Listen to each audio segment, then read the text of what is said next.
Hello everyone, Grandmaster Var Akobian here with 1000 GM, and I'm here with my student Jonathan Maktig, and we're going to take a look at the games from the GM North tournament, and this is a gameplay between FM Kretchetov and Tatev Abrahamyan. So white started off with d4, knight f6, c4, e6, and Jonathan, what is the name of this opening? It's your favorite, it's the Nimzo Indian. The Nimzo Indian defense, excellent, correct everybody, and it's a very good opening and I highly recommend it. It helped me to win a lot of critical games in important US championships and other events. So in this line with e3, this is called the Rubinstein variation. This is named after a very strong player, Akiba Rubinstein. He was the one who invented this line and made it very popular. So now castles, bishop d2. The idea is to fight for the e4 square for black in this position. So c5. Immediately Abrahamyan is trying to attack the center. Knight f3, c takes d4, knight takes d4, and knight c6. I like what black is doing. Already broke the center, now activating the knight to put pressure. a3, questioning the bishop.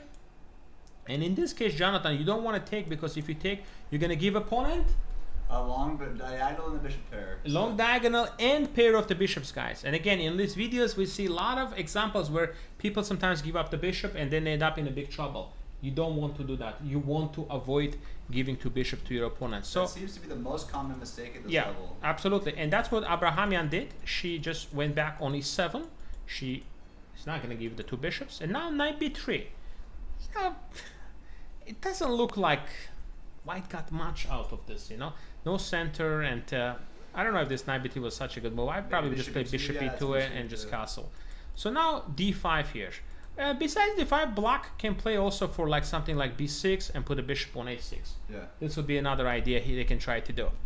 So that's another idea. So now let's see here. After b6, d5, opening up the center, and now there's an isolated pawn. Now bishop c1 back. Wow, this is incredible. Now pieces are going backwards instead of going forward. Okay. And now he goes here, bishop e6, bishop e2, knight e4, and now knight b5.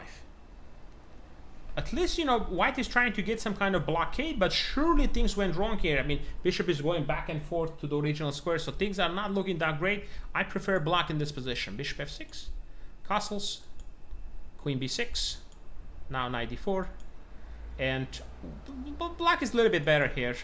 And now knight takes e6 plate, picking up the bishop at least, but this is a little bit different now. The center is very strong and the knight is good on e4 as well. So now knight d2, takes, bishop d2. Taking back with the queen is going to be a little problem. There is a rook b1, rook b7 idea. But if you don't take, on the other hand, white will play rook b1 as well. So at least you will get a couple of pawns here. So Abrahamyan went for that idea. And now after rook b7, rook b8. He goes here. Bishop c3. Bishop c1. Queen d6. And now bishop d3. Putting some pressure on h7. I mean, with two bishops, give a good compensation here. Takes. Queen takes. Knight e5.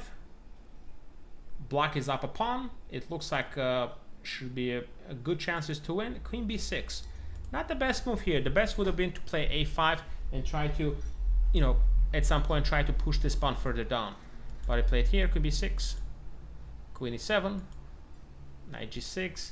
Knight is a little bit out of place here. Looks like black lost most of its advantage here. And now queen a4 and now a5. Queen c2. Excuse me. Sorry. Excuse me. And now queen b4, rook d1. Idea to try to push here, and black continued to push. Rook d3. And now bishop f6. This is just a blunder here. Abrahamyan played a really good game. She outplayed her opponent, and here she was very close, and she just needed to play the move rook c8, protect the bishop. And that would have offered very good winning chances. If you're wondering what to do against bishop d2, there's a very nice move, queen b2. Perhaps she missed this, because now if you take with the rook, just queen takes c2, And if you take on b2, bishop takes, and now you play a3, a2, a1, Yeah. promoting this. So white is black is just winning. So yeah, if she had just played rook c8, then she can just continue push, and the victory would have been guaranteed. So, but she played. Unfortunately, she played here, and that allowed FIDE master Kretchetov to get out. Bishop here, queen c6. Now suddenly he's getting some activities.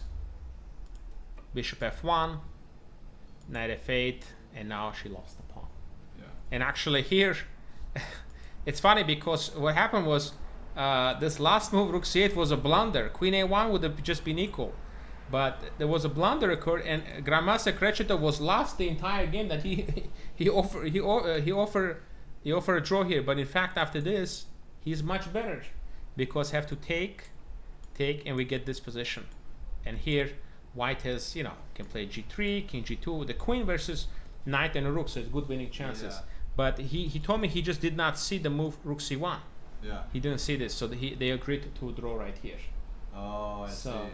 And this was definitely a half a point missed by Abrahamyan, but on the other hand, in the final position, FM Kretchetov had the better chances here. This happened to me in my Vegas event. There was a huge moment where at the last time I was just attacking my opponent like so much. I was losing, but he was just tired of playing me.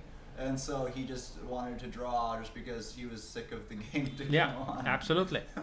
So anyway, a lot of back and forth game, guys, but I hope you enjoyed this game, and we'll be back with you with more coverage of this tournament, St. Louis GM Norm event. See you soon, guys. See you soon. Good.